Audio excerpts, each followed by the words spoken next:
Listings rule the day for the first 3 quarters. But who's putting listings on in the 4th quarter? Jay, you can put anything on in the 4th quarter? Or are you going to hold it till spring? It depends on what it is. It depends on what's in the best interest of the client. Right answer. Yes, obviously if your client needs to put it on in December, then you're going to put it on. But if you can avoid doing that, then obviously coming to market January, February will be better. The point is, if you have buyers in the 4th quarter, interest rates are ridiculously low. Ridiculous, ridiculous. 4 1/8, 4 1/4 for a 30-year fixed. So maybe investors looking for property. That means the investor rate may be 5. That's going to take the values of these properties higher and allow them to really strike. Now, who knows how busy our rental department is? So what can we do in terms of, John's always talking about the total practice of what we do, client for life. So now we can get investors our property, get them a great price in December, and then turn it over to our rental department to rent for January, February, or March. That's a win-win for everybody. Now you've got a client for life. So the first thing is, just keep running. You can't stop. And I want you to think of your work as a series of sprints and combined with a boxing match. Because that's what this market's all about. Is you're running, then there's somebody knocks you out, or tries to knock you out. You can't ever get knocked out, but every transaction is like a boxing match. George, you've been through 3 of them, and 1 has survived. Does it feel like you've been in the ring for a couple rounds? Yeah. Yeah. It's kind of fun though. That's the point, and that's great. So if you're having fun, then that's fantastic. So just keep running. Optimism is your competitive advantage. I have 1 listing, like I told you, because of my optimism. So if you think, now who wants to work with people who are dour and sad and sort of humdrum? Nobody. But people want to work with people who are excited and fun and happy and ready to kick ass. So you guys need to feed the positive dog. Everybody has a bad dog and a good dog. The good dog is positive, the bad dog is negative. You have to feed the positive dog. And that means reading the good stuff.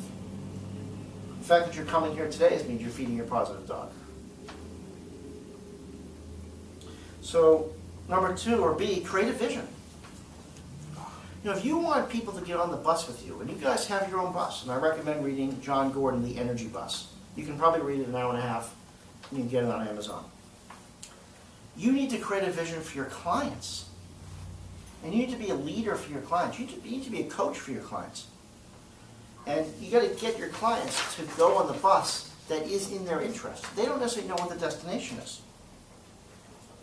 And this all goes to what your purpose is. If your purpose in this universe is to help people, whether it's buying or selling or doing whatever it is, you need to keep moving your clients forward in that. And invite people on the bus.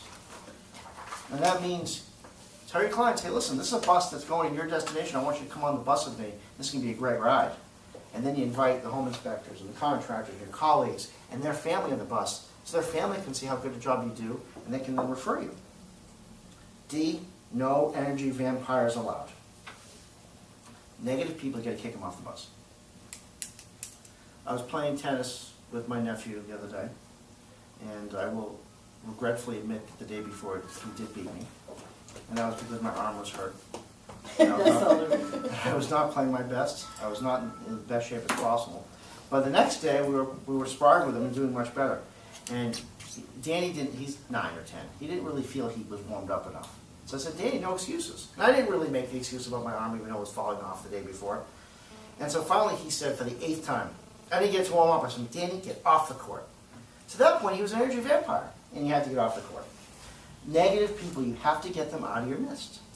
And whatever it is, it's people on your team, people in the office. If somebody in the office is being a negative person, just tell them to leave and go take a walk. Because you have to surround yourself with positive people. And that's about putting the good stuff in. So you need to listen to people and find out where they are. You need to communicate with people and help them with whatever they need help on. But if there's a void, like if you're not talking to your clients, like when the bad stuff hit the fan in the market last week, Monday morning from San Diego, I said no to every one of my sellers. Because if there was a void, then what are they going to think in their head?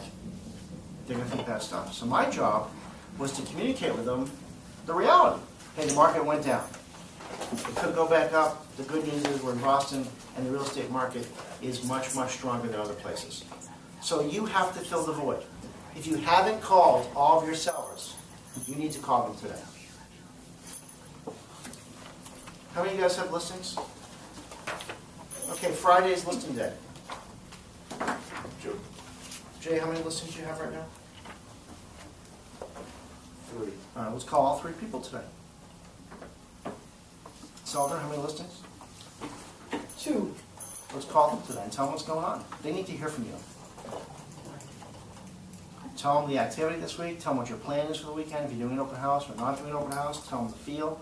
Just tell them that getting their property sold is your top priority. I want you to tell that to every seller today. Not tomorrow, not Sunday, not Monday, today.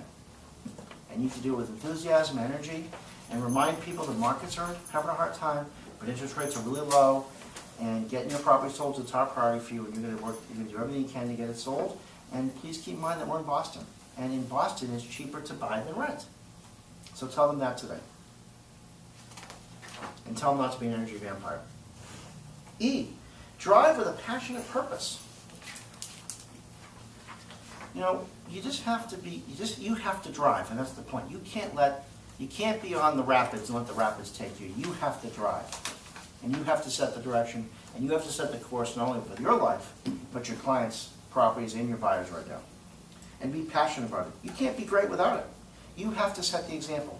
And the example is positive and happy and full of energy. John Gordon, in his book, he talks about, in his speech, he was really terrific. And this guy was smiling. And you know, on average, men smile how many times a day? What do you think? About 10. Right. What? Get out. 6. On average, men smile 6 times a day. I did that before I got here. Where did they do this study? Do you know how many times women smile a day? Boy Scouts?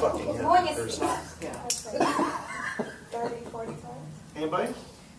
How many times a day do women smile? At least double men. No, much, 30, much 40. more. Yeah. 81. Oh. What? Don't let the facts get in the way of a good argument. Women smile 81 times, to men 6. Is I there don't know why they disparity choose in, you or not in me for listening if I smile more. No, you won't beat me for a listing, no matter if you smile 800 times. I don't smile Maybe 900 times, but not 800. 6. Where's Jesse? That's just pathetic. He's out exercising his smile His face. muscle. But is it this? Smile more. What is the why you speak about smile? It helps to get listening or not, or other? Actually, it does. Of course it Smiling does. releases endorphins in your body, which makes you more positive. And the other thing smile does is it makes the other person feel better. You feel better when I'm smiling at you? Come on, a minute. Yeah. Aha! There you go. Actually, I worked on presentations in Kogelbanker, and one woman, she smiles constantly on listening presentations. Then she's the rare example in Cole Banker who's smiling, because they're not smiling right now. Yeah, I know. And I was thinking, is it professional or what is it? I You should tell her to come to Prudential. to smile. To smile. That's right. That's right. Now, Will Smith, you know Will Smith? He talks about that he's not afraid to die on the treadmill. And you know what that means? That means that he is so competitive that he will die on the treadmill before he gets off before you. I think that's pretty cool. So, John Gordon talks about having a word for your life, or your year. What's your goal this year? I haven't figured out what my word is yet. I'm working on it. Your word? My word. A word for the year. Like, what's the word? I think his, I don't remember what his word was. I thought I wrote it down.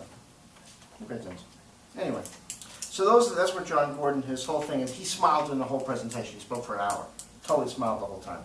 It was unbelievable. All right, let's get into some more kind of nuts and bolts stuff in terms of how we get customer service up there and how we treat our customers better. And that's turn back the clock in customer service. So remember, and I know you've been in my trainings before, but we talk about your business being a three-legged stool, where one stool is sales and marketing, one stool is financial management, and one stool is customer service. Now the reality is that most of us, myself included, do better and do more time in customer service.